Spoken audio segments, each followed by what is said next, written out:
Zulf Lawan, bonsoir tout le monde.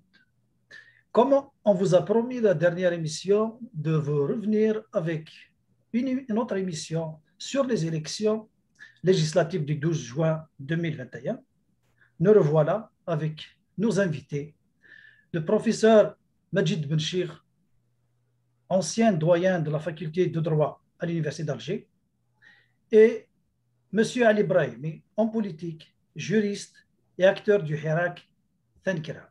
Azul Flaoun. Bonjour. Depuis l'ouverture politique qui a vu naître en 1989 un multipartisme en Algérie.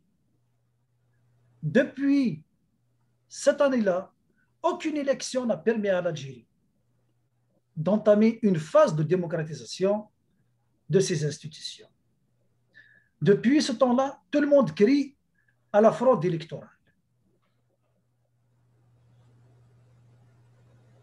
Depuis les élections qui ont suivi en 1997, la fraude n'a pas cessé de marquer la scène politique nationale algérienne.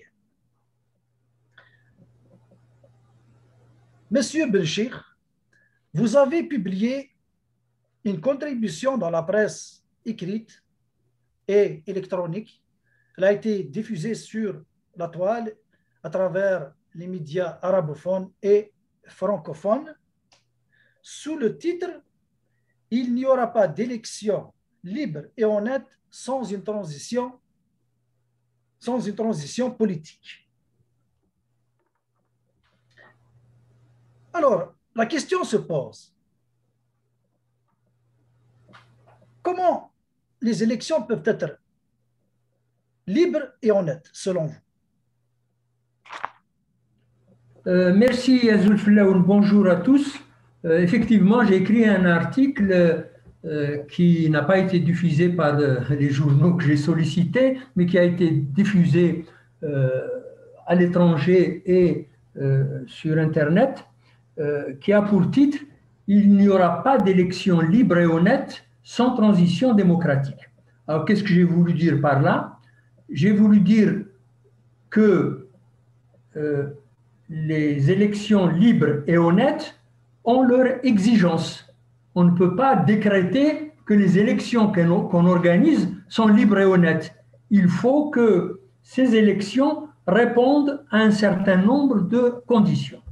Et d'abord, l'expression élection libre et honnête, c'est une expression qui est retenue par ce qu'on peut appeler la communauté internationale. Il s'agit d'expressions développées avec un contenu dont des résolutions votées à de très très larges majorités par l'Assemblée générale des Nations unies.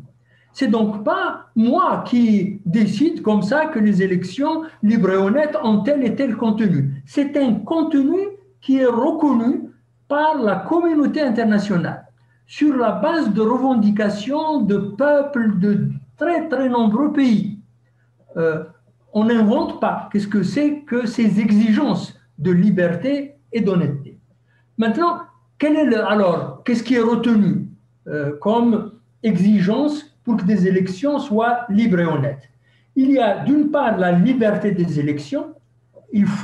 On peut y revenir, qu'il y ait donc des partis politiques représentatifs de population portant un projet qui regroupe des aspirations de tel ou tel groupe social. Et donc, il faut qu'il y ait plusieurs partis, parce qu'une société, elle est composée de différents groupes, classes, on peut les appeler comme on veut, dans la société avec des intérêts variables. Il faut que les partis soient représentatifs et non pas des créations du pouvoir. On va voir qu'est-ce qui se présente en Algérie plus tard. Il faut qu'il y ait, après cette représentativité des partis avec des projets différents, représentatifs des aspirations des populations, il faut qu'il y ait la possibilité de débats contradictoires dans la société, sur la scène politique. Et pour ça, il faut donc qu'il y ait une presse libre, pour qu'on puisse débattre librement, qu'il y ait des médias libres, qu'il n'y ait pas un monopole des gouvernants pour choisir leur interlocuteur. Il faut une variété qui permet à chacun de s'exprimer librement pour que les aspirations des populations soient portées publiquement au devant de tous et que les citoyens puissent choisir. C'est donc important puisque les élections, il va falloir choisir. C'est un moment fort dans la vie démocratique. C'est là où se joue la détention du pouvoir, étant donné que même celui qui gagne doit respecter un certain nombre de conditions, après notamment les droits des minorités. Il faut ensuite qu'elle soit honnête. Qu'est-ce que ça veut dire? L'honnêteté concerne tout ce qui est organisation des élections, scrutin, fichier électoral, sa publication, sa confection, sa vérification par les différents protagonistes de la scène politique. Tout ça, ça concerne l'honnêteté des élections. Il ne faut pas bourrer les urnes. Il ne faut pas traficoter au cours du scrutin. Il ne faut pas manipuler les gens. Il faut agir honnêtement, avec conscience, pour permettre aux populations, au peuple, d'exprimer ses différentes aspirations. Voilà donc ce qu'il y a. Et il va falloir qu'on vérifie comment ça se passe réellement lorsqu'il y a des élections, depuis 1962, mais surtout actuellement, comment ça se passe? Est-ce qu'on trouve des éléments qui répondent à ces exigences, qui sont encore une fois des exigences qui ont été votées par des résolutions de l'Assemblée générale des Nations unies. Elles font en quelque sorte un consensus. Ce n'est pas ma conception de la démocratie. C'est la conception qui a été retenue, qui a un niveau universel en quelque sorte. Et donc c'est important. On ne pourra pas dire lorsque je fais cette analyse, en retenant l'expression élection libre et honnête, je veux dire par là que, bien sûr, il y a mon style, etc., dans l'article, c'est bien sûr, mais ce sont des éléments forts retenus par la communauté internationale. Merci pour cette introduction et surtout de nous avoir introduit dans votre texte. Et j'espère que tout le monde l'a lu et il est diffusé sur le net. Je reviens à notre invité, M. Ali Brahimi. D'après ce que M. Belchir a exposé, et certainement vous avez lu son article, et aussi donc, qui se rapporte aux élections en général, et nous sommes dans un contexte d'élection, surtout dans un contexte révolutionnaire aussi. Depuis le 22 février, le pouvoir a organisé des élections le 12 décembre 2019 et le référendum sur la Constitution. Est-ce que ces deux événements ont échappé à la fraude électorale, surtout qu'après le 22 février, le peuple, carrément au niveau national, a reconnu que la fraude électorale a ruiné le pays, donc il faut rendre la parole au peuple et respecter son choix. Est-ce que ces élections-là ont échappé à la fraude électorale? Et qu'en sera-t-il des élections prochaines, législatives du 12 juin? Merci Si Kamal de l'invitation. Zulf Laoun, à tous les auditeurs et les auditrices. On va revenir un petit peu à ce que disait le professeur Belchir. Il y a des conditions d'une élection libre. Il n'y a pas eu d'élection libre à partir du... Il n'y a pas eu deux partis représentatifs, deux partis qui peuvent surveiller, qui peuvent dénoncer la fraude, etc. Donc, moi, je pense que pour les deux élections, aussi bien le référendum que le 12-12, le problème essentiel, c'est que ce sont des coups de force d'abord contre le peuple algérien. L'élection du 12 juin s'annonce d'abord également comme un coup de force. Tout un camp de la société ne participe pas. Les partis démocratiques que l'on connaissait classiquement, qui sont dans le PAD par exemple, le Pacte pour l'alternative démocratique, ne prennent pas part à cette élection et appellent même à la boycotter. Donc les partis participants ne sont des partis que des partis du pouvoir. C'est des partis qui ont été en réalité choisis par le pouvoir, qui sont même membres du système, y compris dans la mouvance islamiste. Dans la mouvance islamiste, vous avez le courant du Hamas, qui est un courant participationniste, en fait partie prenante du système. Vous avez le courant de l'opposition légale à travers Jaballah et ses amis, mais qui sont également très impliqués dans le système. Déjà, il commence à y avoir des alertes dans des vidéos, dans les réseaux sociaux, sur des préparatifs de fraude pour le 12 juin prochain. Des vidéos commencent à sortir comme ça, dans Messenger, dans l'anonymat des gens, qui annoncent des préparatifs sérieux pour la fraude le 12 juin prochain. Merci Ali pour ce développement. Je vais revenir au professeur Béchir. Maintenant que tout le monde sait, à partir du 22 février, c'est devenu national, le dernier citoyen, et il le sait que le pouvoir manipule les élections, il fraude. Il le fraude pour choisir qui doit être élu et qui ne doit pas être élu. Et nous avons aussi observé l'absence des partis de la fraude électorale, dont le FLN et le RND. Ils sont absents en tant que structure au sein du pouvoir, aux commandes maintenant de l'État. Alors, c'est qui se trouve actuellement aux commandes de l'État, vu que les deux partis qui représentent la fraude ne sont pas en tant que structure au sein du commandement de l'État. C'est qui commande l'État et c'est qui a maintenant, qui possède entre ses mains la machine de la fraude électorale. Oui, c'est une question qui est au cœur, évidemment, des problèmes politiques en Algérie.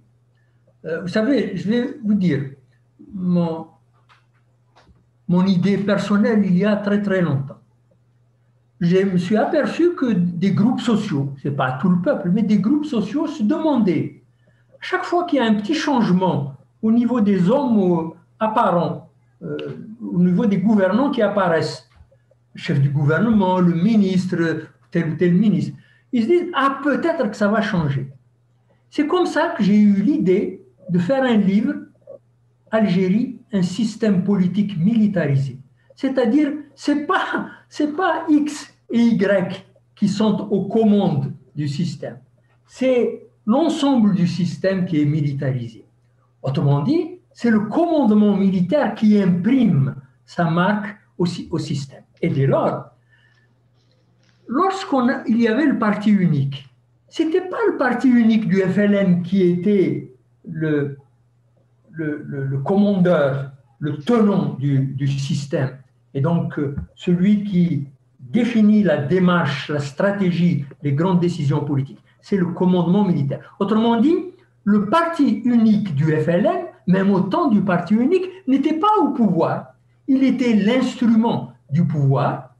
De la même manière que même au niveau des doctrines, ce n'est pas le socialisme qui était l'inspiration du pouvoir. C'est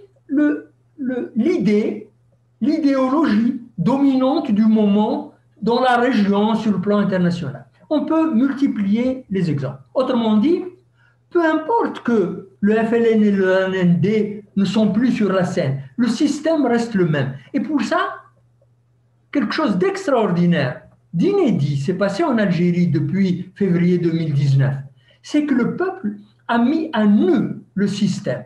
Il a bien sûr commencé par dire « je ne veux pas du 5e mandat », parce que c'était quelque chose qui, d'emblée, portait atteinte à la dignité des gens, de chaque personne. Et donc, on pouvait rassembler pratiquement tout le peuple, sauf les quelques clans qui étaient au pouvoir. Il faut dire d'ailleurs que le commandement militaire, jusqu'en février, mars, début avril 2019, soutenait le 5e mandat. Mais peu importe, ce n'est pas le problème du moment. En fait, cette question, elle est derrière nous. Le peuple, donc, à partir de février 2019, a mis à nu le système. Et il a dit, les généraux, on ne veut plus qu'ils soient les commandeurs, les tenants du système. Et il dit, système dégage. Il ne vise pas une personne, il vise l'ensemble du système. Il veut donc un renouvellement de l'ensemble de la scène politique et surtout des règles qui permettent de travailler politiquement sur la scène populaire. C'est ça qui est important. Autrement dit, le peuple a mis le point sur là où ça fait mal par rapport au rapport entre lui et ceux qui le commandent, et ceux qui commandent la scène politique, c'est-à-dire le commandement. Il faut, il dit, il n'arrête pas de le dire, un État civil non militaire. C'est vraiment la clé. Autrement dit, sur ce point-là, tant qu'il y a possibilité pour le commandement militaire d'être les tenants du système, de militariser le système, autrement dit, de mettre sous leur emprise, moi je parle souvent de l'emprise du commandement militaire, de mettre sous leur emprise, les institutions, pas seulement politiques, les institutions politiques, économiques et sociales, parce que les organismes qui sont agités, mis en avant, instrumentalisés, utilisés par le commandement militaire, agissent partout. Je ne veux pas dire que donc, la police politique ou le commandement militaire est partout. Non, c'est une ambiance générale du système, une définition à la base du système qui est ainsi. Et ça, chacun le sait. Bon, le seul homme politique connu, il y en a d'autres qui sont moins connus, qui en ont parlé un peu, le seul homme politique connu en Algérie qui a parlé le premier de cela, c'est évidemment Aït Ahmed. Il a parlé de l'existence d'une police politique qui pervertit le champ, la vie politique du pays. Tant qu'un organisme militaire dépendant du commandement militaire, parce que la sécurité militaire, elle dépend du commandement militaire, quelle que soit l'influence ou l'importance ou le rôle de cette sécurité militaire. Eh bien, tant qu'il en est ainsi, je dis, cet organisme est le principal organisme politique du pays. Je ne dis pas parti politique, principal organisme politique du pays.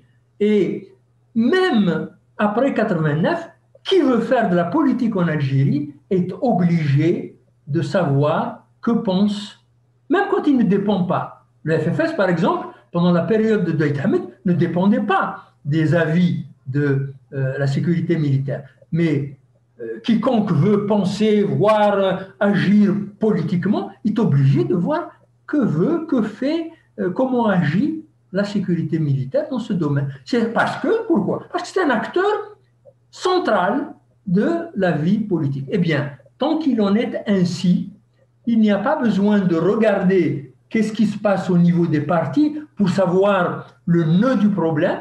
Bon, bien sûr, il faut savoir qui est là, etc., de quoi il compose, pour se faire une idée. Mais l'essentiel, c'est que tant qu'existe ce système de commandement militaire qui exerce une emprise générale par le biais de telle et telle structure, eh bien, ce n'est pas possible de changer ce système politique. À cela, il faut ajouter, après, une fois que ce système se caractérise de cette manière, il faut ajouter que l'administration, eh bien, elle suit la ligne, l'orientation, l'aiguillon que constitue la sécurité militaire, quel que soit le nom que prend la sécurité militaire, peu importe qu'il s'appelle sécurité militaire, DRS, DCSI, et, tout ce qu'on veut, le fait est là.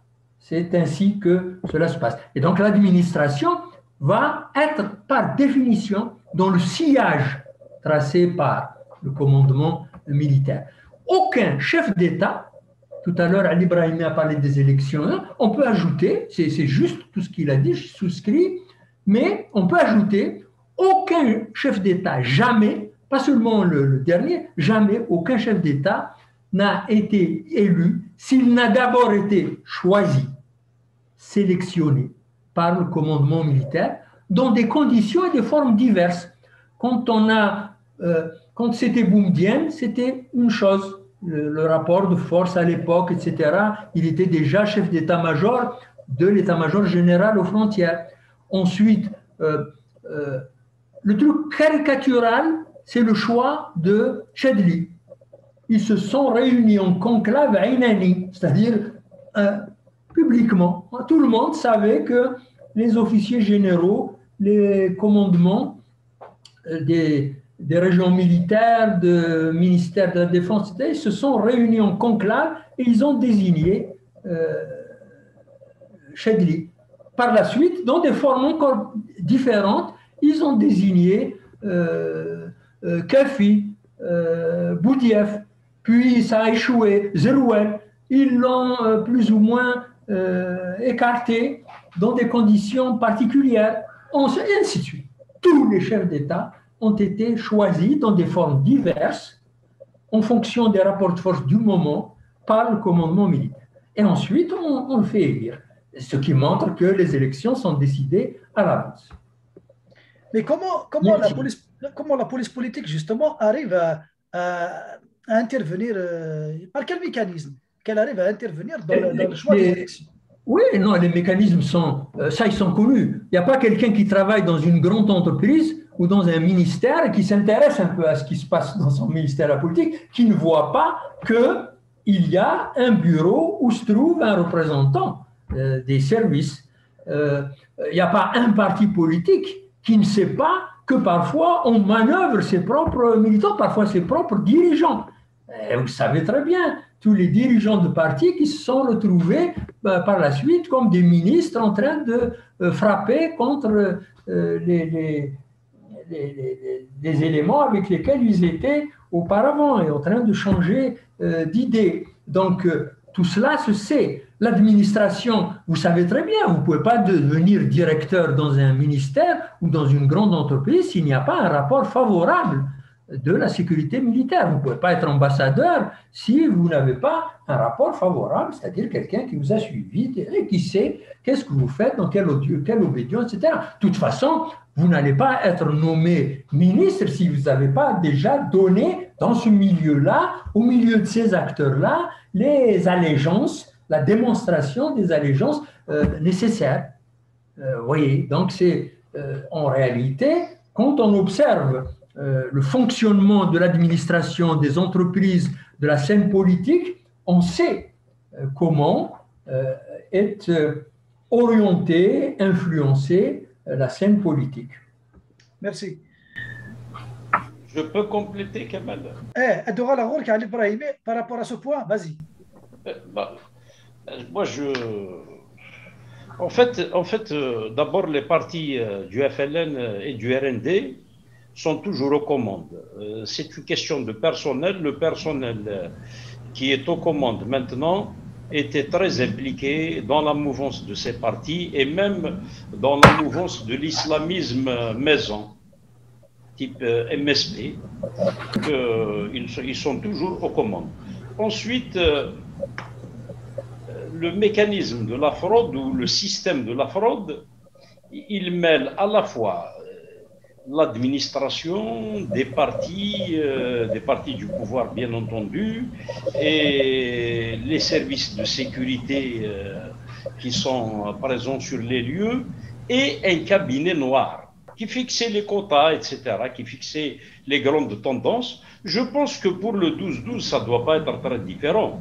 Les grandes tendances ont été fixées, combien d'indépendants, sur quel type de coalition va s'appuyer le futur gouvernement issu des élections, etc. Tout ça a dû être déjà tranché. Et par le cabinet noir, bien entendu. C'est même pas M. Tebboune, hein, c'est le cabinet noir qui doit opérer tout cela. Et ensuite, lorsque les éléments, par exemple, des partis que vous avez cités sont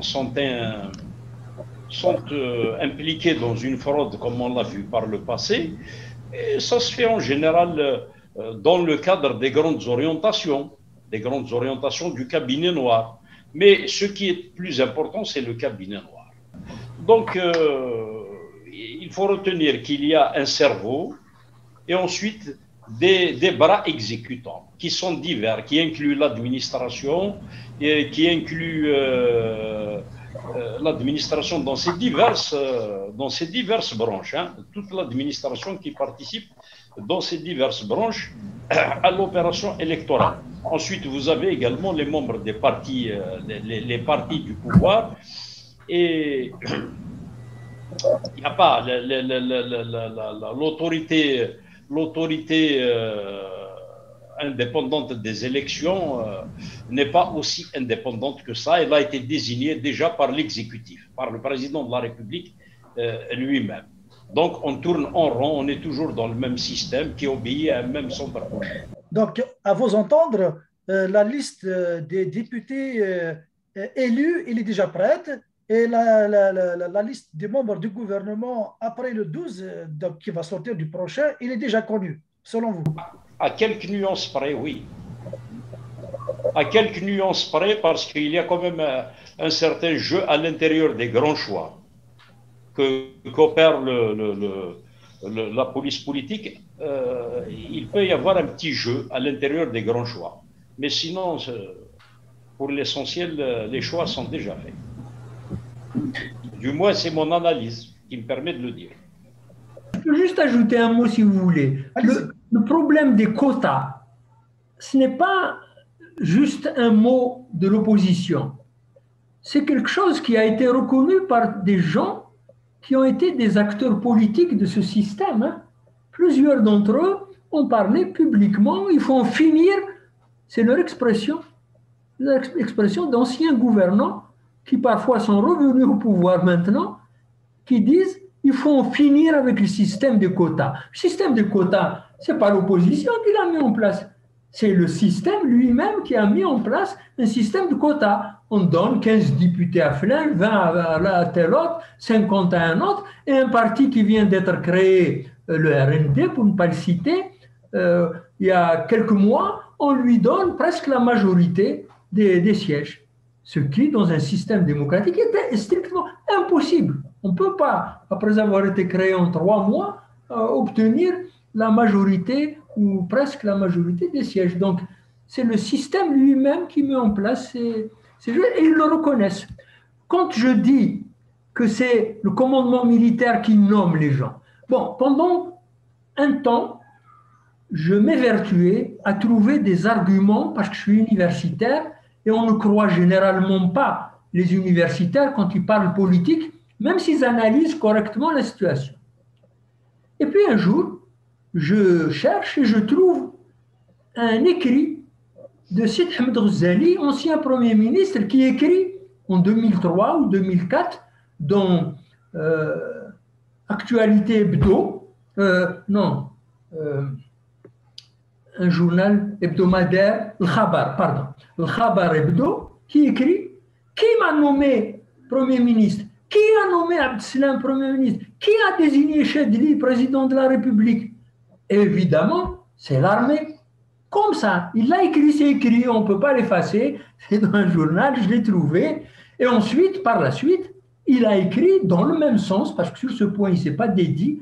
Autrement dit, j'ai trouvé qu'il venait de me rendre un grand service, parce qu'il montrait que lui, qui est un praticien, qui était un acteur politique dans le cadre du système, reconnaissait les conclusions soit d'un opposant comme Ahmed connu, soit d'un universitaire qui faisait seulement de l'analyse politique à partir de recherches, en observant la réalité. Mais donc, c'est eux-mêmes dans le système, ils reconnaissent que c'est le commandement militaire qui désigne ça, et évidemment, le commandement militaire a des organismes, des hommes, des influences, des services. Le système a été construit par le commandement militaire. Voilà. C'est-à-dire que, juste, je vais apporter un complément d'information. Je ne vais pas juste poser des questions aujourd'hui, vu que je vis au Canada, donc je vis au Québec, donc dans la province du Québec. Et ça m'est arrivé de faire la comparaison entre l'Algérie et le Canada, ou bien la province du Québec, en matière d'organisation des élections. Et quand j'ai comparé les deux systèmes, c'est comme le blanc et le noir. Je vois ici au Canada, une fois que j'ai commencé à avoir ma carte de vote, j'ai essayé de comprendre, en tant que quelqu'un qui a fait de la politique en Algérie, j'ai essayé de comprendre comment leur système politique ici fonctionne un système électoral. J'ai commencé à éplucher, j'ai trouvé que le DGE, la Direction générale des élections, que ce soit au Québec, que ce soit au Canada, au niveau provincial ou au niveau fédéral, c'est une structure qui est désignée par le Parlement, donc ça veut dire par le pouvoir législatif. Il est contrôlé par le pouvoir législatif, évidemment. Ça veut dire qu'il y a une traçabilité. Quand les élections se déroulent, la direction générale des élections, elle suit l'organisation des élections, elle enregistre, elle rend des comptes. Donc, à la fin, si on veut consulter les PV des élections par bureau de vote et tout ça, on a la loi qui donne le droit d'accès à l'information aux journalistes ou aux individus ou partis politiques. Et j'ai vu que comme moi, en tant que citoyen canadien, je peux y aller demander au DGE de me donner le PV des résultats électoraux de telle province ou de telle circonscription, il va me les donner au nom de la loi. Donc, moi, je peux comparer les résultats sur le papier et les résultats dans la réalité. Si je trouve un parti qui a un nombre majoritaire, il est au pouvoir, je suis convaincu. Voilà comment les élections sont organisées ici au Québec et au Canada. Il y a d'autres aspects aussi qui sont reliés à garantir la transparence au niveau des élections. Mais en faisant la comparaison avec l'Algérie, je vous garantis que c'est du noir versus le blanc. On ne peut pas trouver la traçabilité en Algérie. Qui va dire demain, après le 12 juin, qu'il va demander le PV des élections? Il va comparer le PV d'une circonscription à Sourlozlan, qui a été signé par les citoyens présents, versus celui que l'administration va présenter dans le rapport. Je ne pense pas que ce sera la même chose parce qu'il n'espère pas confiance. Donc le problème, le flou, il est à ce niveau-là, au niveau de la traçabilité, qui contrôle qui nomme qui. Donc la nomination, c'est le pouvoir exécutif, le contrôle, c'est le pouvoir exécutif, et la communication des résultats, c'est le pouvoir exécutif. Donc, donc c'est pour ça que le peuple a une perte de confiance totale. Je reviens à la question à l'Ibrahimi, on revient aux questions. Depuis le 22 février, le peuple est sorti pour dire le système dégage. Le peuple, il a dit, mais qu'est-ce intikhabat ma al-isabat? Ou lâche le vote. Parce que c'est fini. Il a dit, ça, c'est la dernière étape où on doit mettre fin à la fraude électorale. Le pouvoir a répondu avec un autre tour qui est sorti de son chapeau. Il a créé l'ANI, l'Agence d'organisation des élections, selon donc, la réforme de la nouvelle loi électorale et qui doit aussi correspondre en conformité à la nouvelle constitution élaborée toujours par le même système. Pourquoi on continue alors à rejeter ces élections, M. Brahimi? Et si on continue à les rejeter, quelles seront les meilleures conditions pour considérer que ces élections-là sont propres et honnêtes? Quelles seront les conditions? Oui, de notre point de vue, nous rejetons cette élection d'abord fondamentalement parce que nous sommes dans un système policier. C'est un État policier. On ne peut pas parler d'autorité indépendante d'organisation des élections lorsque cette autorité a été désignée par le même système qui a fraudé depuis 1962 et qui a fraudé entre autres également depuis 1989 à toutes les élections. Donc on ne peut pas parler. C'est eux qui l'ont désignée. Il est impossible qu'elle soit indépendante, cette autorité des élections. Et nous savons la composante de cette autorité des élections. Je ne voudrais pas aller dans le détail de sa composante. Mais nous, on refuse. On ne croit pas en l'indépendance de ces élections, d'abord parce que nous partons de l'analyse qui prouve que le système est un État policier, doté d'une police politique. Comme on vient de le dire, une police politique qui décide des quotas, qui décide des gouvernements, qui décide des ministres et qui décide du président et de tout. Donc, à partir de ce moment-là, il y a une seule manière de sortir de ce système. Ce n'est pas La manière d'en sortir, ce n'est pas permettre à cette police politique de nous désigner une autorité indépendante des élections qui va nous organiser une élection qui va être, comme par miracle, libre. Non. La seule manière de procéder, c'est d'aller vers une transition démocratique. Parce qu'il y a un système policier qui demande à être démantelé avant toute élection. Il ne peut pas y avoir d'élection libre tant qu'il n'y a pas eu en Algérie de transition démocratique indépendante qui permettent de démanteler tous les mécanismes de l'État policier, c'est-à-dire en termes de loi liberticide, en termes de code électoral piégé, en termes de police politique qu'il faut dissoudre parce qu'elle agit y compris physiquement par la peur contre les citoyens et contre les hommes politiques. Donc, en fait, il est impossible, dans le système qui est le nôtre, de parler d'élections libres ou d'autorité indépendante des élections. Ça n'a aucun sens. Il n'y a qu'une seule manière d'en parler. C'est d'abord qu'il y ait acceptation d'une transition démocratique négociée et que les forces qui s'engagent dans cette transition démocratique et qui sont représentatives, comme il avait dit le professeur Benchikh, des aspirations de la population et des idéaux de cette population, ces forces mettent en place les conditions du démantèlement de l'État policier. Ce n'est qu'après cela que l'on peut parler d'élections libres et indépendantes et même d'autorité indépendante des élections. Monsieur Ibrahim, vous pouvez juste expliquer, parce que la phrase démantèlement de l'État policier, le pouvoir, il a toujours les moyens et la capacité de pervertir les déclarations de ses opposants. Il ramène ça à une déstabilisation d'une institution de l'État. Alors, vous pouvez être plus clair que ça, comment de façon plus claire, plus pragmatique, en parlant aux citoyens qui va nous écouter, va dire comment on peut mettre la police politique en dehors de la manipulation des élections et garder l'institution sécuritaire dans toujours ses fonctions, surveiller la sécurité de l'État, du pays. Très, très rapidement, nous ne confondons jamais État et système.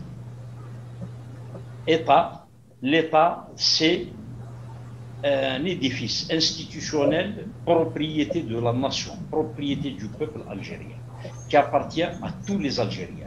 Il permet à une vie organisée d'exister dans le pays. Le système, c'est autre chose. Le système, il met l'État au service de puissances qui sont occultes, qui ne sont pas celles élues par le peuple algérien, ou bien qui pervertit le vote du peuple algérien. Lorsqu'on parle de démantèlement de l'État policier, nous parlons principalement d'abord de l'abolition de la police politique, c'est-à-dire interdire clairement par la loi aux services de sécurité et à l'armée de se mêler du jeu politique, les cantonner dans le boulot de sécurité et dans le boulot de renseignement propre, noble. Ça a été déjà fait, hein? Corrigez-moi. Attends, corrigez-moi. Allez, corrigez-moi juste si ça a été déjà fait durant la période de Hamrouch. Hein? Je pense qu'il a après. Non, je sais pas durant les années. Jamais de la vie, ça n'a jamais été fait. Ça n'a jamais été fait, c'est juste des intermèdes comme ça qui font paraître aux gens que ça a été fait. Même Bouteflika, il a dit qu'il s'est débarrassé du pouvoir militaire. Et pourtant, vous avez vu ce qui s'est passé en avril 2019, lorsque le pouvoir militaire avait décidé de le faire partir. Donc, quand on parle de démantèlement de la police politique, nous ne parlons pas de démantèlement des services de renseignement et des services de sécurité. Notre pays est immense, c'est un véritable continent et nous avons des intérêts très très importants, des intérêts aussi bien internes que des intérêts géostratégiques avec d'autres partenaires dans le monde. L'Algérie a besoin de services de renseignement et de services de sécurité et d'une armée très puissante. Mais puissante, pas dans la confiscation de la souveraineté populaire, puissante dans l'exercice professionnel de son métier. Donc, lorsque l'on dit également démantèlement de l'État policier, c'est également le démantèlement des lois liberticides. Vous savez, par exemple, il existe une loi sur les associations en Algérie qui permet à un administratif de la wilaya, par exemple, de vous accuser d'ingérence dans les affaires de l'État algérien. Vous mettez 15 Algériens, 20 Algériens dans une association, ils sont tout à fait algériens, tous les 20, mais ils ont un objet tout à fait légal qui est celui de leur association. Ça peut être l'écologie, comme ça peut être la culture. Eh bien, l'administration peut à un moment donné, s'ils l'embêtent trop, s'ils sont trop exigeants, par exemple, s'ils dénoncent, il y a de très graves atteintes à l'environnement en Algérie, s'ils les dénoncent trop, eh bien l'administration a le droit, de par la loi sur les associations, de les accuser d'ingérence dans les affaires de l'État. Ce qui signe un aveu d'extranéité de l'État, comme si quelque part dans cette loi, il y a un aveu que l'État n'est pas celui des Algériens. C'est un organe étranger aux Algériens, puisqu'on peut accuser les Algériens de s'ingérer dans les affaires de cet État. Il y a la loi sur les manifestations, la loi sur les partis politiques.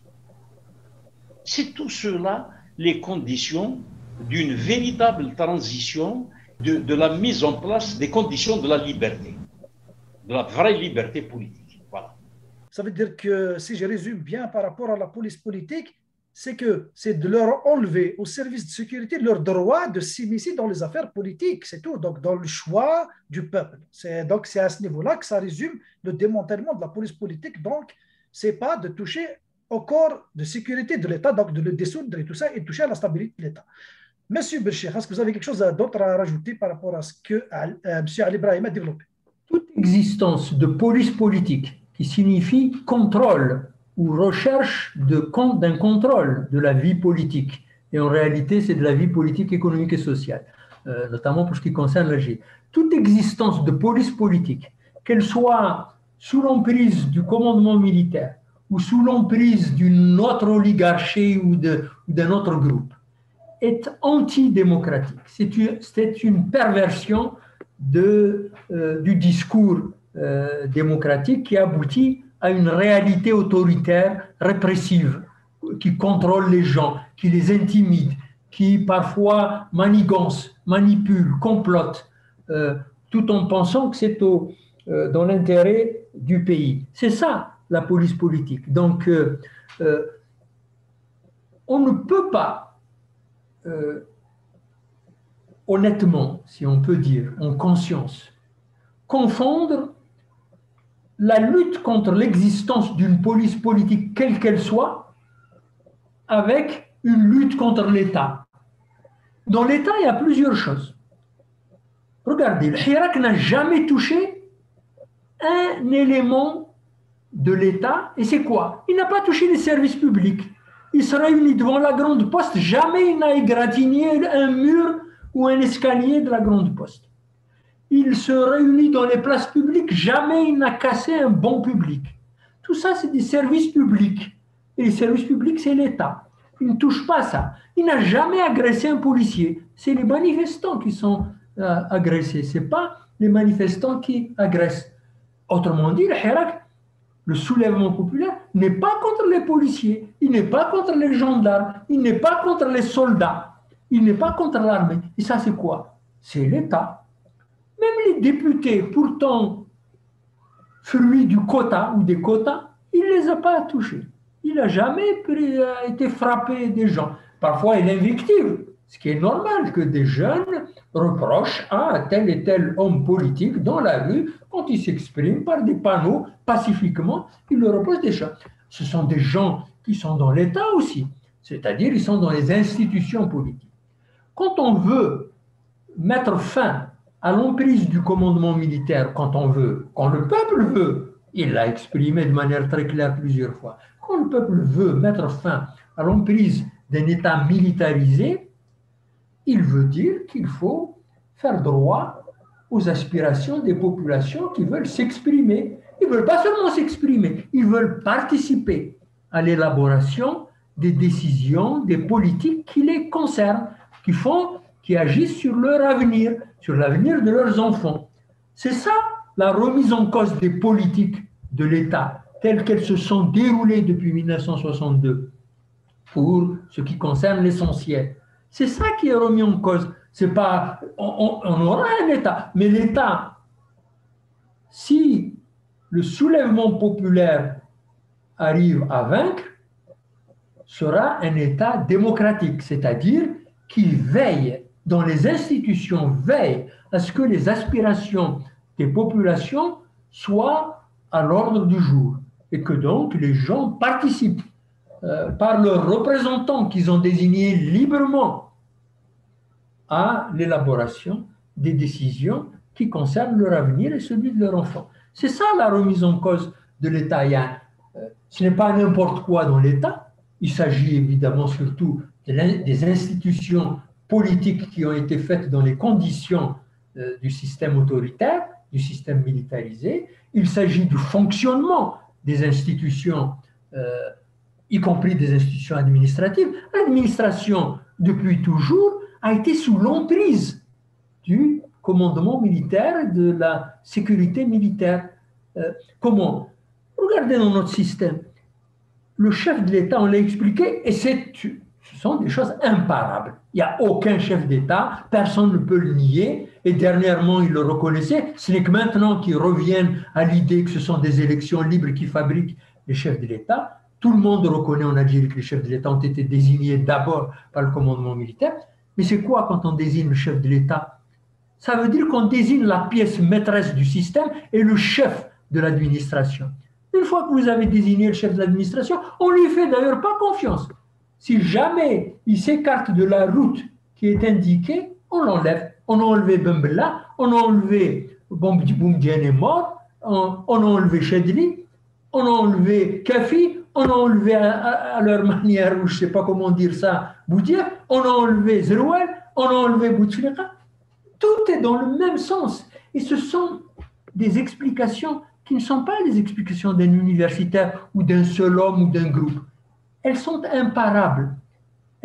Et c'est ça l'apport du peuple. C'est ce n'est plus seulement dans les livres auprès de politologues ou d'hommes politiques compétents que l'on peut trouver ces explications. Le peuple les a portées haut dans la rue. Il a dit les choses telles qu'elles sont. Voilà. Donc, le Hirak n'a jamais voulu porter atteinte à l'État. C'est une constante de son action, dès le premier jour. Mais souvenez-vous, tout le monde l'a vu. Pourquoi on ne le reprend pas aujourd'hui? On dit que le Hirak est fini, qu'il a tourné kazakh. Mais non, comment? Le Hirak, il a soigné les gens dans la rue, je les ai vus. Le Hirak, il a nettoyé les rues, je les ai vus. Et pas seulement moi, des millions d'observateurs ont vu à la télévision, dans des vidéos sur le terrain, que le Hirak est une école de service public pacifique.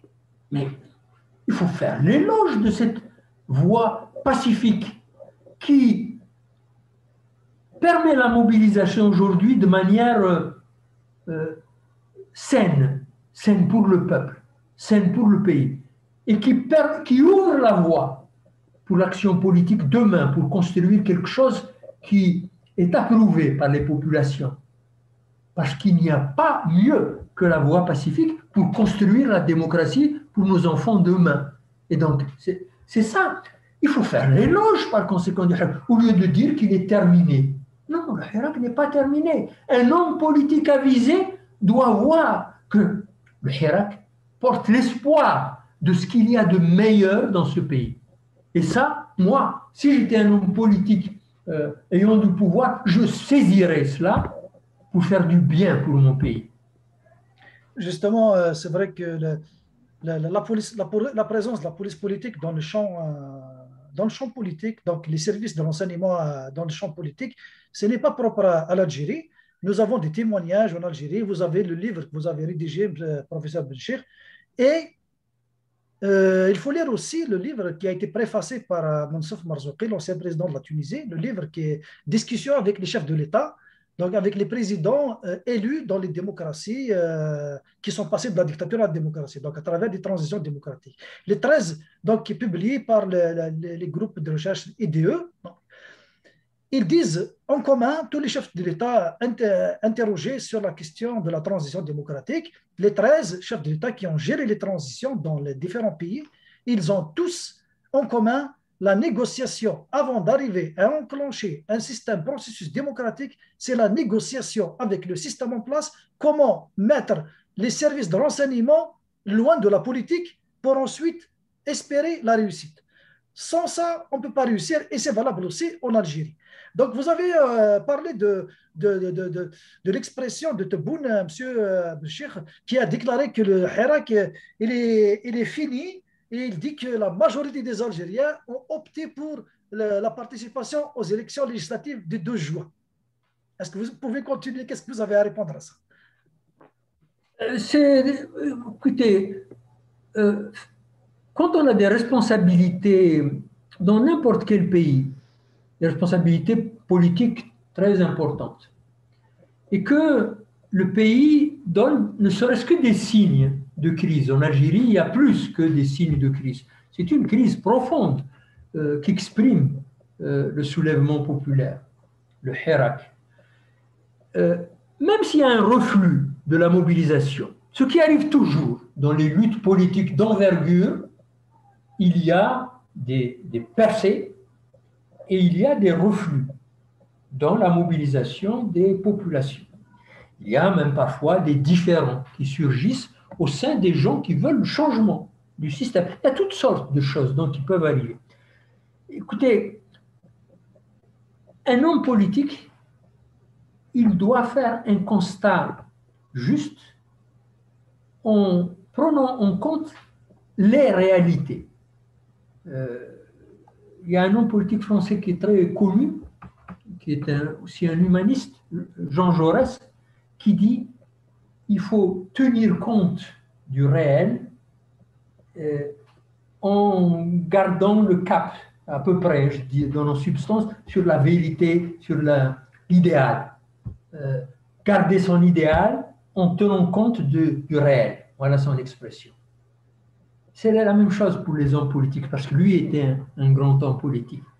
Il faut garder un idéal, mais il faut tenir compte de la réalité, parce que parfois on ne peut pas réaliser son idéal complètement tout de suite, et donc il faut chercher des compromis politiques.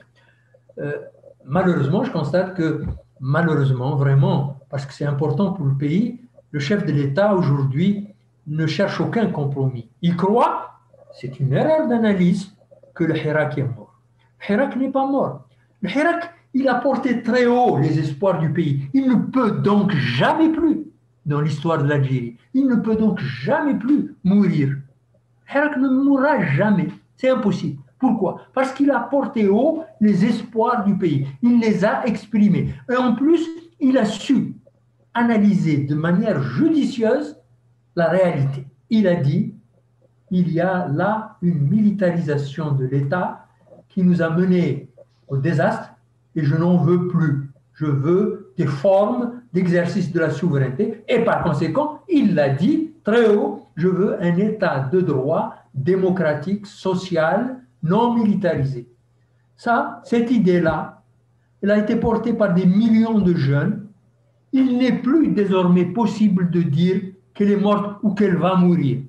Même si le peuple ne trouve pas aujourd'hui ou demain les moyens de son organisation pour continuer dans cette voie jusqu'à la victoire, l'idée ne mourra pas. C'est impossible. C'est ça l'histoire des luttes politiques dans les peuples. C'est pourquoi moi, dès avril 2019, c'est-à-dire il y a très longtemps, je disais, nous ne sommes qu'au tout début de la lutte pour la démocratie.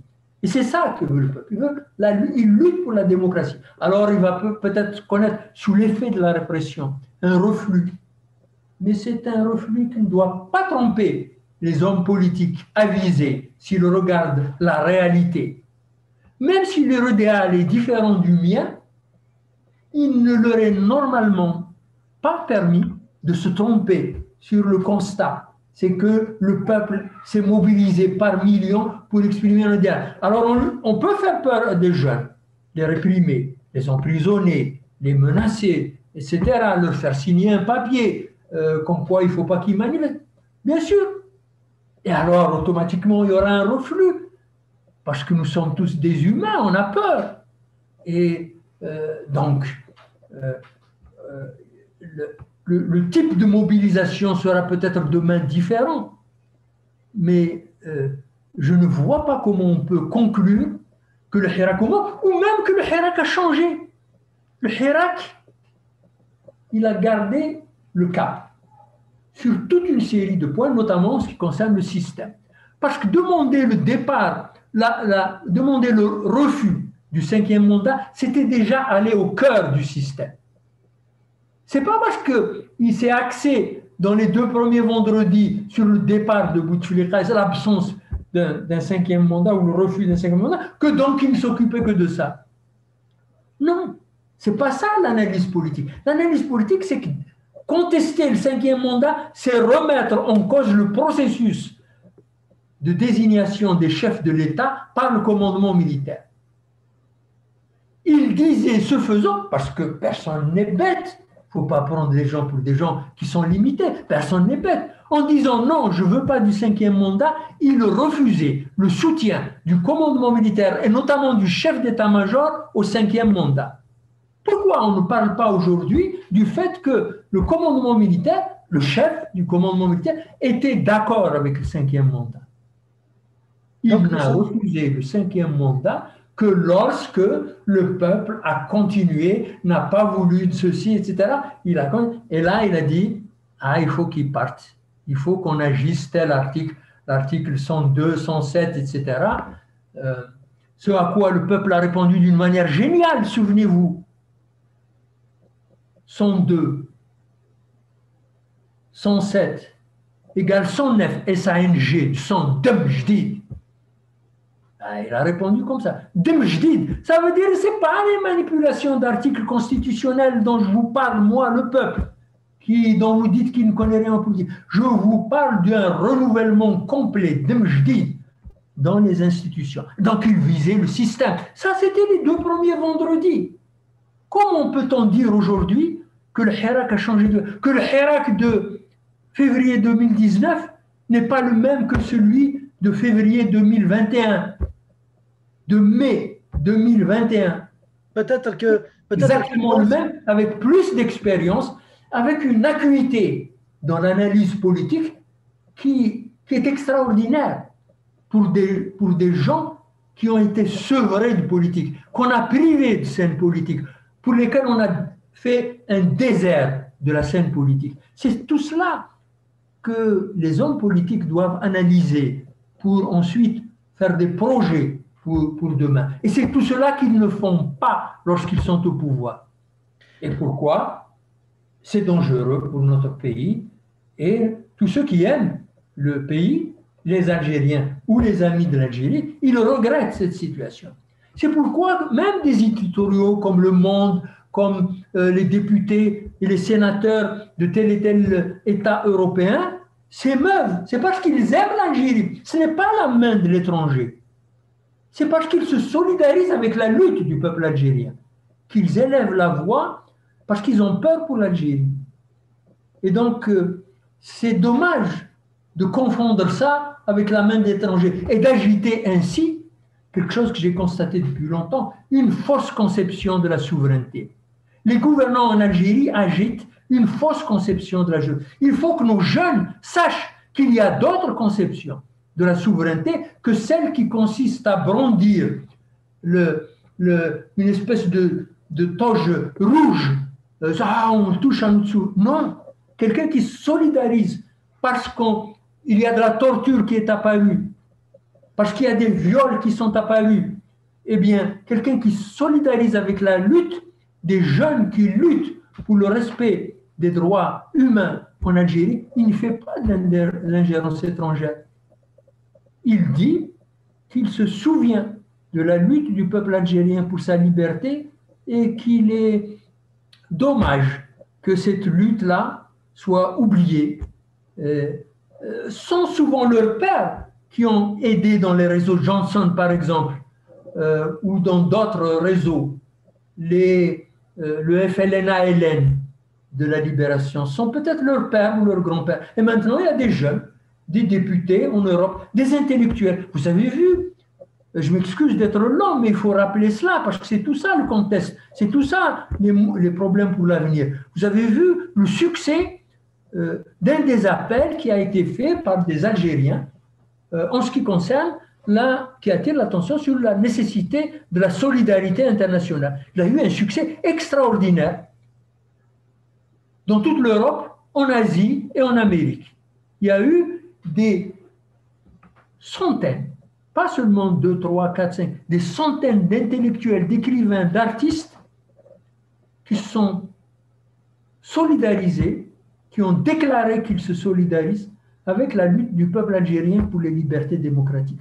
Cela, ce n'est pas pour faire mal au pays, c'est pour dire à ceux qui souffrent aujourd'hui de la répression que de grands intellectuels du monde, des hommes de pensée, de réflexion, des écrivains, des grands artistes sont sensibles à leurs projets, voudraient les aider, ne veulent pas qu'on les torture. Et ça devrait normalement attirer l'attention des dirigeants sur le fait qu'il faut tenir compte de ce qui se passe. Ce système en crise depuis trop longtemps est maintenant mauvais pour le pays. Et j'utilise un mot très doux en disant cela, mauvais pour le pays. Il faut accepter d'aller vers une transition démocratique, comme le disait tout à l'heure mon ami Ali Brahimi, il faut aller vers une transition. C'est la seule solution. Une transition pour donner la main aux autres.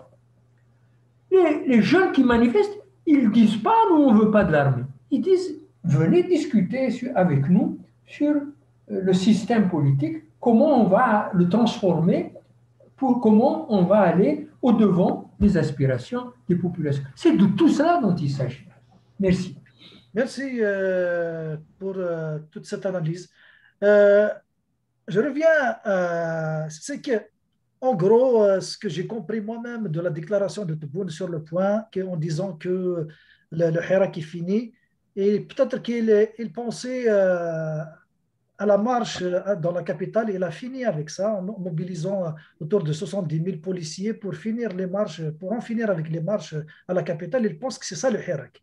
Le Hirak, c'est une idée du changement du système de gouvernance. Ça, il ne pourra jamais mettre fin à cette idée-là.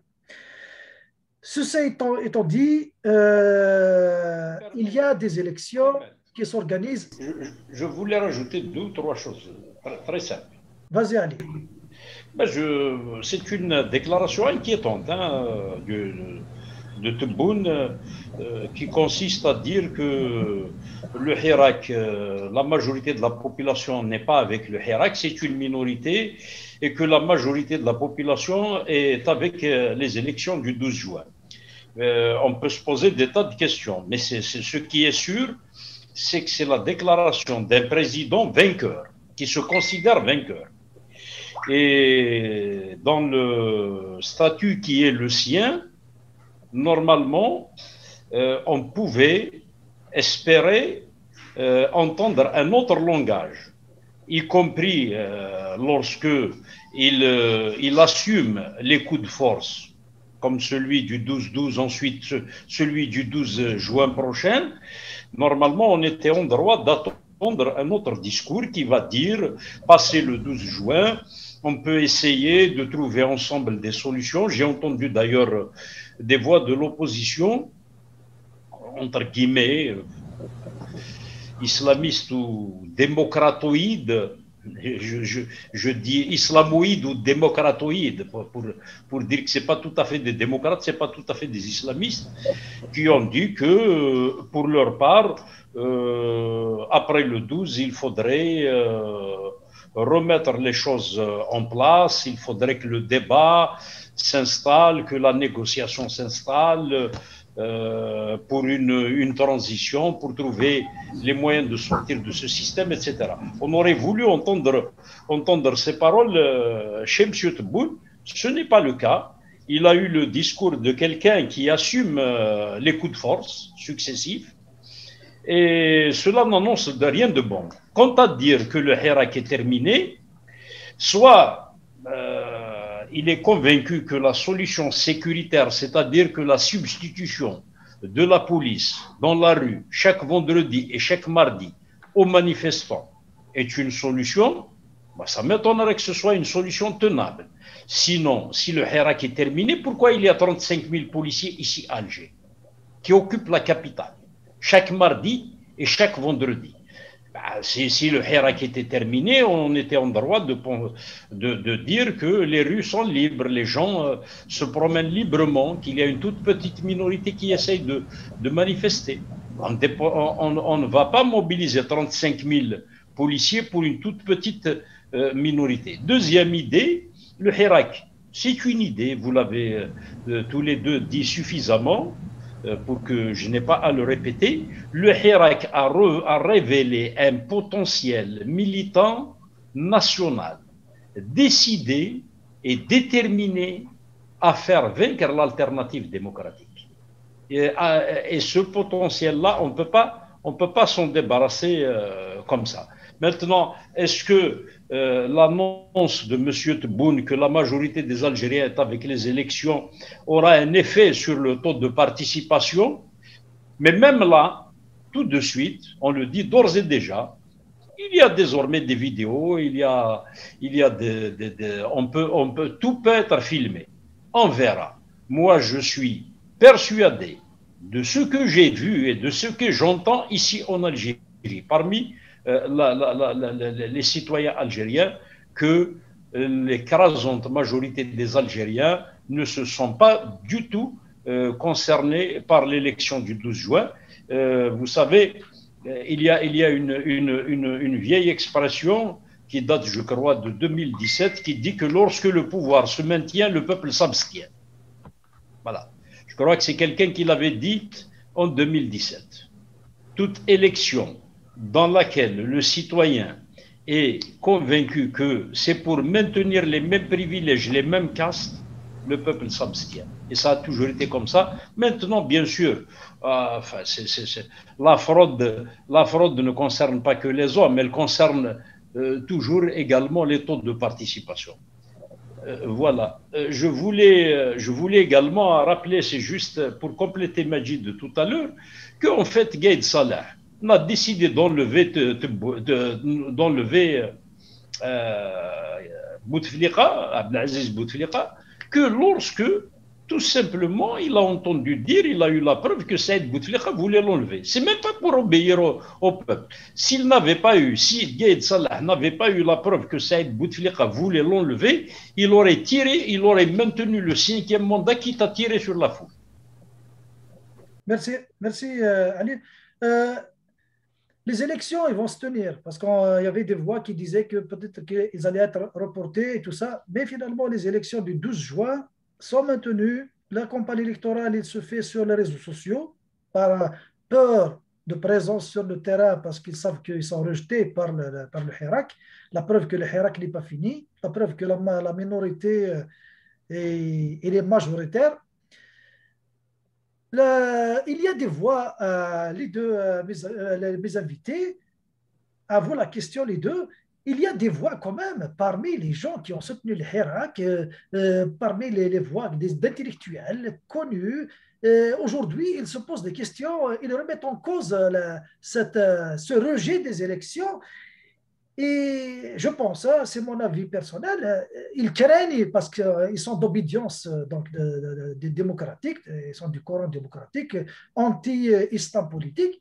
Ces gens-là, ils craignent que la majorité des parlementaires seront issus du Coran islamiste pour le prochain parlement après le 2 juin. Il y a aussi, parmi même le Coran démocratique aussi, qui craignent l'arrivée au pouvoir des islamistes, même dans un système, dans des élections démocratiquement organisées. Alors nous sommes pris dans ce double risque de totalitarisme militaire et islamiste. Selon vous, comment en sortir de ce double risque et enfin se convaincre qu'on peut construire une démocratie où tout le monde trouvera son sort dans cette Algérie, loin de la peur du totalitarisme. Je vous laisse développer là-dessus si vous avez quelque chose à dire. Merci. C'est un vieux refrain que celui qui consiste à supposer que dans ce système, cette fois, les élections seront libres. Parce que supposer qu'un courant islamiste ou autre va l'emporter, c'est supposer par conséquent que les élections ne sont pas manipulées, ne sont pas fabriquées et que le système laisse faire un certain nombre de courants. Le système, on l'a vu lorsqu'on a parlé des courants, ne laisse pas au hasard le résultat des élections. Il prépare un résultat, il peut laisser une marge dans le cadre qu'il a préparé lui-même, mais il ne laisse pas comme ça les islamistes. Chacun peut voir que les islamistes dont il s'agit ne sont pas les islamistes qui se sont opposés au système. Dans ce système, tel que nous l'avons décrit, et tel que le peuple lui-même a mis le doigt dessus, tel que le peuple lui-même l'a décrit, ne peut laisser venir concourir aux élections pour les islamistes du système, c'est-à-dire ceux qui contrôlent, pour les démocrates du système, c'est-à-dire les prétendus démocrates en réalité qu'ils contrôlent. Parce que à partir du moment où vous vous laissez contrôler, vous êtes instrumentalisé dans le système, et par définition, il ne peut pas en être autrement, puisque c'est eux qui choisissent et qui définissent les règles du jeu et qui les contrôlent. À partir du moment où vous acceptez de rentrer dans ce jeu, dont tous les aspects sont contrôlés par le système, vous êtes un instrument du système. Que ce soit un parti unique, que ce soit un parti dit démocratique, c'est-à-dire avec une devanture de réclamation démocratique, ou un parti islamiste avec une devanture de principes islamistes, en réalité, vous vous mettez sous l'égide des tenants de ce système. Donc, lorsqu'un écrivain qui, du point de vue de la plume, a quelques talents, et qui, du point de vue politique, n'a aucune connaissance, alors rien, c'est vrai, c'est nul, c'est extraordinaire que l'analyse politique selon laquelle, ah oui, il faut voter parce que si nous ne votons pas, nous ne serons pas représentés. Qu'est-ce que ça veut dire comme analyse du système politique que de dire, ah si nous ne votons pas, nous n'allons pas être représentés. Ça veut dire qu'il est possible, si on vote, d'être représenté, ça veut dire que les élections sont libres. Mais c'est ignorer l'histoire, ignorer la réalité de ce système. On ne peut pas s'improviser analyste politique si on ne regarde pas le processus historique qui a conduit à la construction de ce système et si on ne regarde pas quels sont les éléments essentiels de ce système et comment il se reproduit. Et dire, attention, bien sûr avant, ah mais maintenant ça y est, on a dit Algérie nouvelle, et donc ça change, et donc il faut voter pour qu'on soit représenté, sinon on va être mangé par tel ou tel, c'est faire une analyse complètement fausse de la situation. C'est ne pas prendre en considération les principaux éléments du système politique dans lequel sont organisées ces élections. C'est donner un truc en blanc, un chèque en blanc aux tenants du système pour qu'ils organisent les élections uniquement sur la base de leurs promesses. Mais depuis toujours, en Algérie, les tenants du système définissent les élections comme des élections libres, même du temps du parti unique. Même du temps du parti unique, c'était démocratique, mais un type de démocratie compatible d'après eux avec le parti unique, etc. Donc, c'est vraiment d'une faiblesse unique. Alors, moi, si j'étais psychanalystes, des personnes, des individus. Je m'occuperai des analyses psychanalytiques des personnes. Si je suis écrivain ayant une plume intéressante, eh ben, j'écrirai des romans intéressants et j'en resterai là, pas là tout en disant, bon, moi personnellement, je vais voter pour Flynn ou je ne vais pas voter. Donc, mais je ne vais pas appeler les gens sur la base d'une analyse politique, de conclusions politiques, à ce qu'ils fassent ceci et cela. Parce que je ne suis pas compétent. Je donne juste le fait que moi, dans tel système, je voterai pour celui-là ou pour tel autre, ou que je ne voterai pas. Mais là, ils vont trop loin. Ils disent des choses fausses et ils appellent les gens pour emboîter le pas et ils déconsidèrent. Et ensuite, ils vont dans des journaux faire l'éloge du chef d'État. Ça s'appelle, un jour, un de mes vieux professeurs me disait, il ne faut jamais être un juriste de charme. Et moi, je ne suis pas un juriste de charme, me disait-il. Eh bien là, il ne faut pas être un journaliste de charme pour pouvoir représenter dignement sa profession. Il ne faut pas non plus être un écrivain de charme pour plaire aux puissants et se prétendre un analyste politique compétent en matière politique, alors qu'on est juste compétent pour écrire un roman. Merci. Voilà ce que je pense de cette situation. Merci. Allez, Brahimi, comment sortir de ce double risque de totalitarisme militaire ou islamiste et finir avec cette peur et ouvrir la voie à une construction démocratique?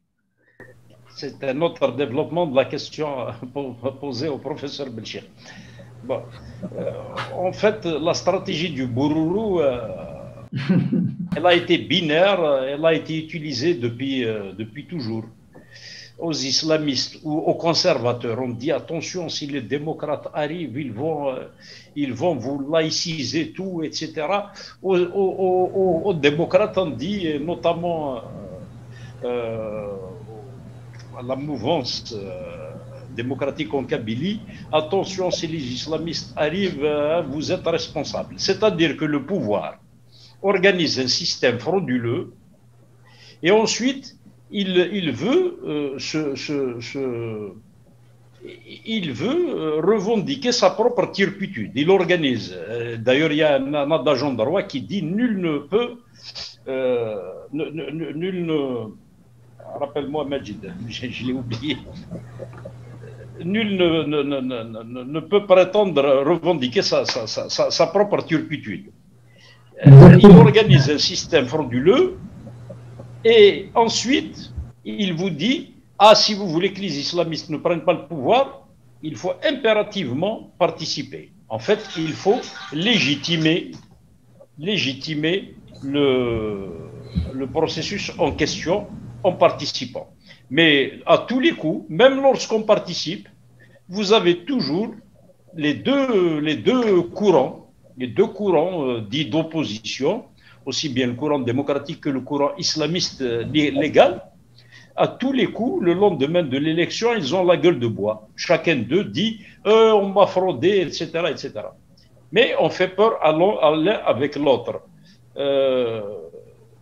Dans un système policier, l'élection n'est pas un problème technique, c'est un problème politique. Et il faut le traiter en fonction d'une analyse du système politique en question. Parce qu'il est question pour des gens comme nous de sortir de ce système. Non pas de reproduire ce système ou de mieux le gérer. Pour nous, particulièrement après 2019, après février 2019, nous n'avons pas le droit d'obéir à cette logique qui voudrait qu'il faut s'impliquer pour que le pire n'arrive pas. Non, pas du tout. Depuis 2019, le peuple, en sortant massivement dans le moindre village du pays, dans la rue pour revendiquer une sortie pacifique du système, il nous interdit ce type de raisonnement qui consiste à dire attention, si je ne suis pas présent, ma région ne sera pas représentée, mon courant ne sera pas représenté. Pas du tout. Ceux qui s'inscrivent maintenant dans cette logique-là, sont en fait des suppôts du système. Tout simplement, c'est des gens qui veulent aider le système à perdurer et non pas à en sortir. Il y a une seule manière d'en sortir. Le Hirak n'est pas mort. Le Hirak est une idée vivante. C'est un processus révolutionnaire. À mon avis, ce n'est pas une révolution au sens classique. C'est un processus révolutionnaire qui va finir par se donner les moyens de réussir. L'un de ces moyens de réussir, que je considère personnellement comme très très important, comme fondamental, c'est d'auto-organiser les citoyens par courant politique, de construire les passerelles entre les différents acteurs du Hirak, de construire les convergences, le maximum de convergence entre les différents acteurs pour arriver à une sortie de crise pacifique soutenue par le peuple algérien. Voilà. Merci. Merci, Ali. Après le 12 juin 2021, nous serons devant une situation de fait. Un gouvernement qui va sortir du Parlement qui sera soi-disant élu. Nous allons avoir un gouvernement, nous allons avoir un Parlement qui va préparer les élections locales et pour finir avec la désignation du Sénat. Donc, on est dans l'agenda du système. Après le 12, comment vous imaginez le Hirak comme mot de la fin pour les deux, et on termine avec ça. Mais, professeur Béchir. Oui, on peut dire rapidement, parce que ça découle de tout ce qu'on a dit depuis tout à l'heure. Le Hirak n'est pas mort. Il est dommage et faux en même temps de considérer qu'il est faux, parce que ça ne règle pas la crise, et on croit qu'on peut régler la crise par la répression ou en faisant peur aux gens. Ça, nulle part, ça donne des résultats. On sortira de la crise un jour, mais la lutte sera longue, il vaut mieux le savoir, parce qu'il faut s'organiser justement en conséquence. La lutte sera longue et par conséquent, il faut à la fois garder la flamme pour les vendredis et les mardis parce qu'il faut que les étudiants continuent à essayer de s'organiser de mieux en mieux, et le vendredi parce que c'est l'espoir du peuple qui est là, qui est porté vivant dans les rues. C'est la politique dans les rues, dans les villages des villes, dans les villages et les villes. Donc, la mobilisation, à mon avis, va continuer. Il est possible qu'elle prenne d'autres formes, et je suis d'accord avec Ali Brahimi lorsqu'il dit qu'il faut de l'auto-organisation, c'est-à-dire tous ceux qui peuvent continuer à tenir haute cette flamme des libertés démocratiques, du respect des droits des citoyens. Il faut continuer le travail, c'est-à-dire la mobilisation. Il est juste ou judicieux de penser à la diversification des mobilisations tout en ne renonçant pas au mardi et au vendredi. Bon, on ne peut pas dire comme ça, assis tout seul, en train devant un micro, quelles peuvent être les formes d'organisation, mais comme dit Ali, je suis tout à fait d'accord, il faut multiplier les contacts, les discussions, les dialogues au sein même des gens qui soutiennent ce processus révolutionnaire. Il y a un processus révolutionnaire, c'est vrai, je suis d'accord aussi que ce n'est pas encore une révolution. Elle sera une révolution lorsqu'on verra poindre à l'horizon les premiers fruits, tant en termes d'organisation, en termes de plateforme, en termes d'idées, lorsque des pans entiers de la société feront leur toutes ces idées démocratiques pour lesquelles il y a telle et telle personne, tel et tel groupe important, telle ou telle marche qui les porte. C'est ce travail-là qui doit continuer. Bon, comme beaucoup, surtout vu mon âge, j'aurais bien voulu que tout cela se termine rapidement pour que je voie mon pays avancer de manière décidée, franche, vers la démocratie, que les citoyens puissent participer à des débats libres, disent tout le génie qu'ils ont en tête. J'aurais bien voulu que ça se fasse vite. Mais si on analyse la situation, on voit bien que le rapport de force n'est pas encore favorable, quels que soient les succès qui sont ceux du Hirak. Il ne faut pas croire que ça y est, parce qu'il y a la répression, donc le Hirak est vaincu. Le Hirak est vivant et chacun le verra dans les semaines, les mois et peut-être les années qui viennent. Lorsqu'un peuple veut sa liberté, il n'a pas la maîtrise de tous les moyens. Il a des gens qui, en face, l'ont réprimé et peuvent trouver des formes de résilience compte tenu de tous ceux dont ils bénéficient à cause de leur emprise sur le système. Vous voyez, les ressources du pays, elles servent aussi à la répression. Et ceux qui ont la haute main sur les ressources du pays utilisent donc les ressources du pays pour organiser la répression. Ça coûte cher d'avoir des dizaines de milliers de policiers, de soldats, etc., dans les rues mobilisés pour réprimer. Et ça, c'est les ressources du pays qui alimentent le financement de cette politique. Et donc, il va falloir lutter longtemps, parce que c'est ainsi. La lutte de libération nationale a épuisé le peuple algérien.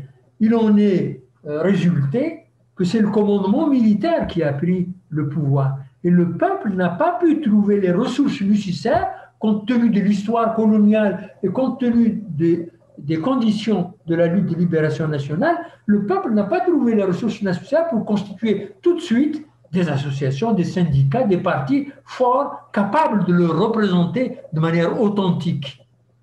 Et c'est maintenant que ce travail peut être fait, doit être envisagé, en tous les cas, discuté, dans le cadre de dialogue au sein même du Hirak. Il y a donc beaucoup à faire à ce sujet. C'est ça les perspectives pour demain. Merci beaucoup pour le mot de la fin. Ali Brahimi, sur la même question.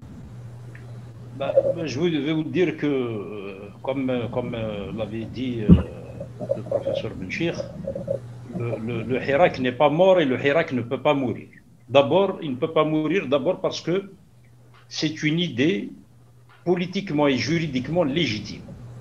Il ne peut pas mourir également parce que c'est une idée historiquement pertinente et juste. On ne peut pas laisser notre pays continuer à être la risée des nations du monde, d'un pouvoir qui est pire que l'empire malade ottoman au XVIIIe siècle. C'est pire. C'est pire qu'un État malade. C'est un pouvoir qui fait de nous la risée du monde entier. Donc, en tant que mouvement pacifique qui revendique un changement de système politique, le Hirak peut refluer sous la contrainte policière, sous la répression, mais il ne peut pas mourir. Il ne peut pas mourir parce qu'il a semé des idées, il a semé un véritable projet de société pour le pays. Et ce projet de société est repris et sera repris sous diverses formes. Les prochaines semaines, après le 12, nous assisterons, au vu de ce qui est en train de se passer en ce moment, à un réveil de la scène sociale et des luttes sociales. Ces luttes sociales-là, il faudrait que l'élite politique engagée dans le Hirak sache les inscrire dans la trajectoire historique du Hirak. Il y en aura encore. La lutte pour la libération des détenus politiques et d'opinion doit continuer. La solidarité doit continuer. La lutte contre la répression, aussi bien ici en Algérie qu'à l'étranger, dans l'immigration, doit être la cheville ouvrière du retour du Hirak. Ce qui s'est passé depuis février 2019 augure pour l'Algérie de nouvelles ères. Il faut l'élite, notamment l'élite démocratique, doit y faire face en veillant à rassembler, à coaguler le courant démocratique citoyen il faut aller au fond des choses, c'est-à-dire jusqu'à la refondation du mouvement démocratique. Ces partis divers, qui est démocratique, qui existent et qui ont accompagné le Hirak jusqu'à maintenant très positivement, ils doivent comprendre que le mouvement démocratique a besoin d'aller au-delà des chapelles partisanes, au-delà des sigles, c'est-à-dire vers la refondation d'un véritable mouvement démocratique qui permette à l'alternative démocratique d'avoir l'instrument par lequel elle s'imposera. Et merci. Merci beaucoup. Merci, professeur Benchir. Merci, M. Ali Brahimi, d'avoir accepté de participer à la discussion sur le processus électoral en Algérie et expliquer pourquoi on rejette les élections, expliquer dans quelles conditions on doit participer aux élections, expliquer quelle est la voie, la meilleure voie pour sauver ce peuple de la dérive, aller vers un État démocratique. Le débat va continuer. Il y aura d'autres émissions qu'on va consacrer à la transition démocratique. Il y aura une émission qui va être consacrée aussi à la situation économique et aux mouvements sociaux qui vont probablement prendre forme après les élections du 12 juin. Et on vous invitera toujours à nous écouter et on ne va pas cesser de partager avec vous ce qu'on pense, ce que pensent nos invités. On vous donne rendez-vous à la prochaine émission. Merci de nous avoir suivis. Tanmir, à la prochaine. Merci. Au revoir.